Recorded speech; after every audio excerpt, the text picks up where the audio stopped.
Hello বন্ধুরা, আজকে দুপুরের মেনু নিয়ে চলে এসেছি। আজকে তো মেয়ে নেই, তো ভিডিওটা আমি একা একাই করছি। তো চলো আজকে দুপুরে কি কি রান্না হয়েছে তোমাদেরকে একটু দেখিয়ে দিই। এখানে আছে, ফার্স্টেই আছে সাদা ভাত, দেখো গরম গরম সাদা ভাত আছে। আর এটা আছে পালং শাকের ঘ্যাট, যেটা আমি কালকে করেছিলাম, বেঁচে গেছে। তো আজকে আমি একটু গরম করে রেখেছি। আর এটা হচ্ছে তোমার কালকের রুই মাছের ঝোল, যেটা আমি ফুলকপি আলু দিয়ে করেছিলাম, তো এটাও বেঁচে গেছে বলে গরম করে রেখেছি। আর এখানটায় দেখো করেছি হচ্ছে ইঁচড় চিংড়ি, ভরে ভরে হচ্ছে ইঁচড় চিংড়ি।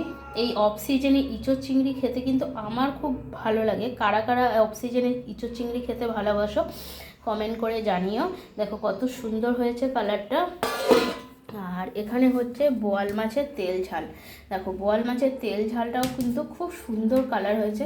তো চলো, এই তো হয়েছে রান্নাবান্না, টাটা।